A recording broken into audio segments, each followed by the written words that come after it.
Hey there, Professor O'Kane here. Today we're going to be talking about fingering exercises and warm-ups. I don't even know where to start. It brought me back to when I was learning to improvise and I bought myself a real fat fingering exercise warm-up book. It taught me loads of stuff that I never ever used. It was a complete and utter waste of time. And it got me thinking about all of my students that I've seen do fingering exercises / warm-ups that had nothing to do with music. Now, one of the reasons why I started Streetwise Guitar is because I wanted everything that I taught to be like streetwise self-defense. You know, you learn a move that can work under pressure. Same thing with the guitar stuff. You learn a lick, a riff, a concept that you can do under pressure that's easy to practice if you just put a wee bit of time into it, and then you have it, and then you own it. So one of the things that is ubiquitous through all of those particular warm-up books and fingering books and whatever names that they have is this tritone lick. And this tritone lick is found in one song, Don Henley's Kick 'em when they're up, kick 'em when they're down. If you know anything about Don Henley, he's really hurting for money. Therefore, you can't find his songs anywhere except some kind of pay outlet. So we're not going to be using that as an example, but you can look it up and hear it. The tritone fingering exercise sounds like this.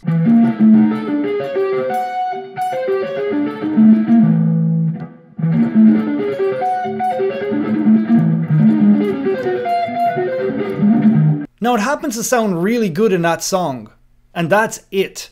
I wouldn't be using that line anywhere because any guitarist that knows anything, as soon as they hear it, they're going to think, yeah, that person couldn't come up with anything. Now, before I comment on this tritone line, fingering exercises are usually good for a few things. One, this. I call that the Miami finger. You can use it in traffic here in Miami. You can also use it internationally too. Another thing a fingering exercise will help you with is coaxing a wedding proposal out of somebody. Finally, a fingering exercise can also help somebody administer a prostate exam, which we won't be covering in this video. So now that I've totally raked warm-ups and fingering exercises over the coals, let me not paint with too broad of a brush. There are warm-ups that are really good.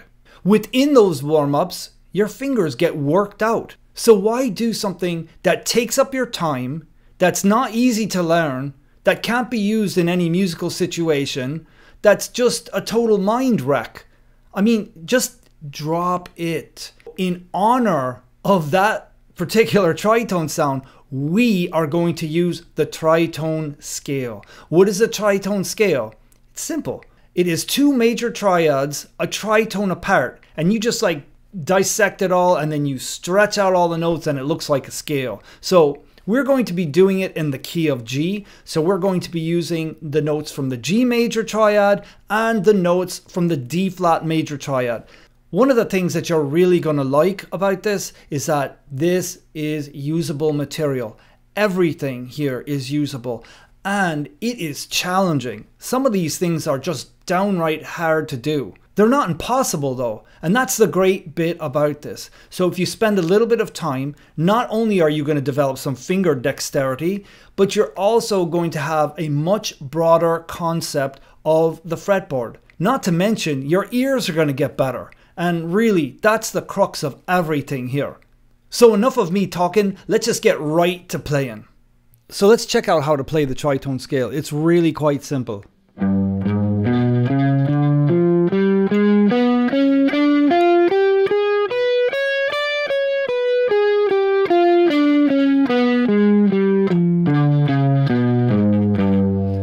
Here's a little pro tip that you can use. Now as we're coming up to this G string here, I'm using my second and third finger, which allows the first finger just to come right underneath it.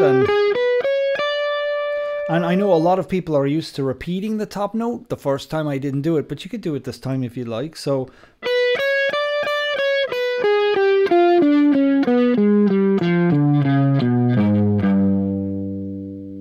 So really that scale is a lot of fun to play if you haven't noticed, and you can do it just as mindlessly as any of the other fingering exercises that you may have learned in the past. That time I didn't use the pro tip, and I repeated the bottom. And I repeated the top just for fun. Now I'm not going to repeat anything.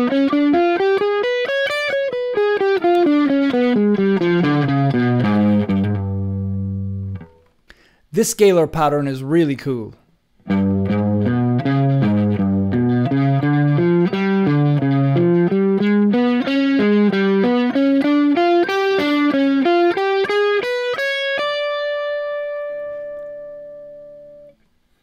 And going down,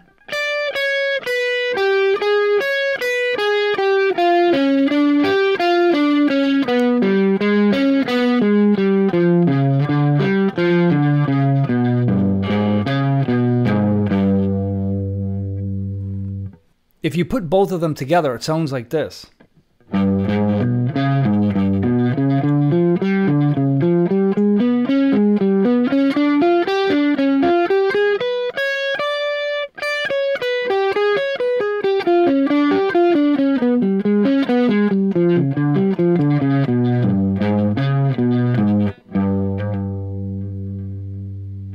The next pattern we have is going up in thirds and fourths.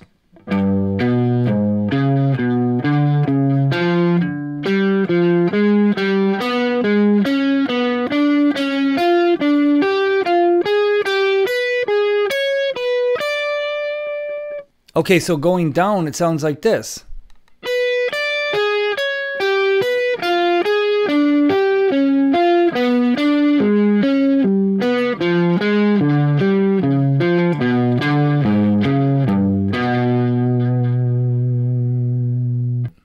And now we have the stars of the show, which are the triads, and these are the triads facing in the up direction, meaning they are being played ascending.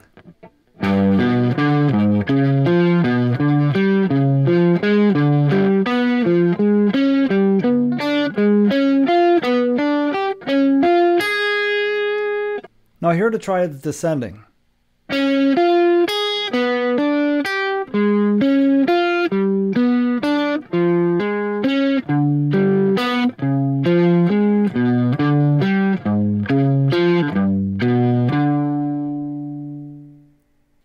Here is the same scale going up in fifths and sixths.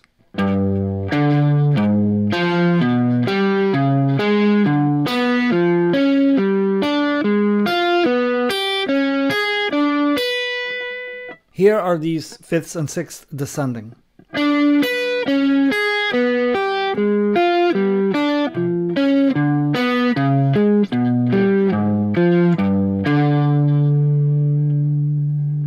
So I nearly forgot the hardest thing to do, and that is to play this scale with 4 notes per string and to have each finger get 1 note. Yeah, good luck with this. Okay, so here we go. I'm going to pick every note this time.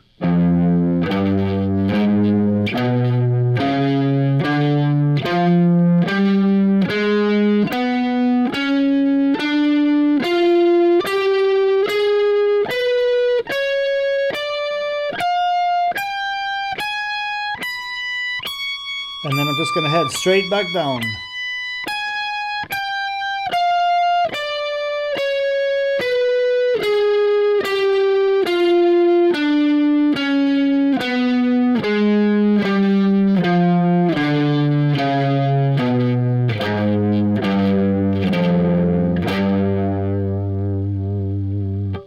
Now I'd be totally lying if I told you I found that easy. Like, it took me a lot of tries to get that together, but it really was worth it, and it does improve your accuracy.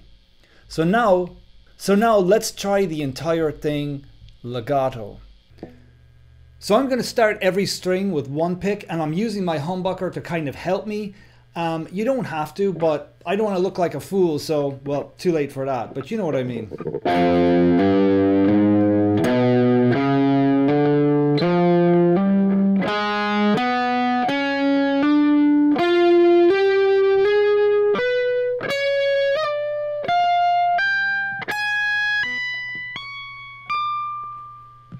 coming down the scale poses a different set of problems, at least for me, with the size of my hand, that if I were to do pull-offs, some of the stretches are really uncomfortable. So what I'm going to do on some of the strings is I'm going to use Marshall Harrison's version of legato, which means to literally, as I'm descending, hammer on.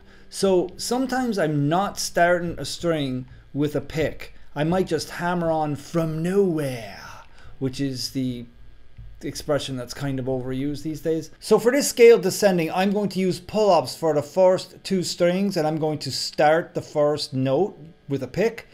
And the rest of them, I'm just going to do hammers, including hammer-ons from nowhere, which are really coming from somewhere, but they're coming from nowhere. In other words, I'm not starting a string with a pick.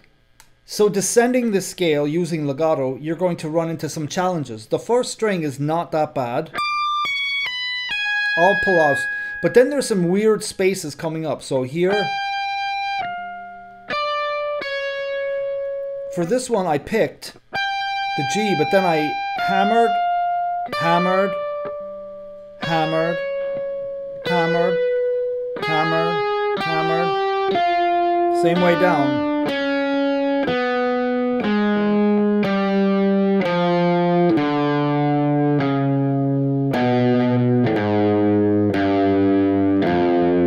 So altogether it is.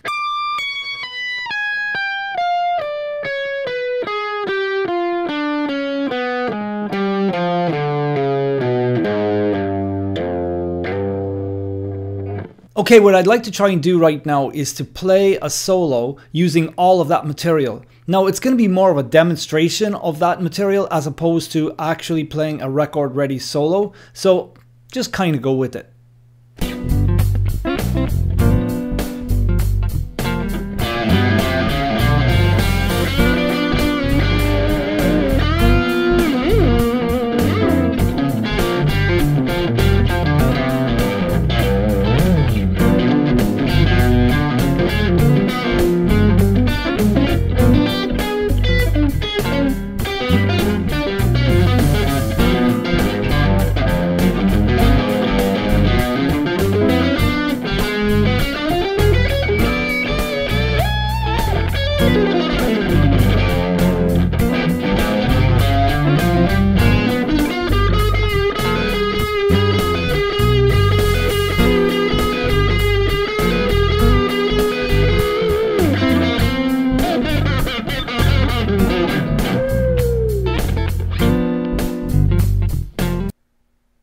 So what I really want everyone to consider is to simply say no to exercises and things that cannot be used in a musical context.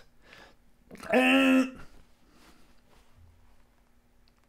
granted, what I just played wasn't sort of a solo. It was like a Quasimodo plays a quasi-solo sort of way. So really what I was showing you is that all the previous examples are usable. Musical and musical. Musical and musical. Usable and musical. Usable and musical. That's what we're going for. So if you like this lesson, please subscribe and hit the notification bell. I really appreciate you guys sticking with me and coming on this musical journey with me. There's a lot more to come. So until then, I'll see you guys later.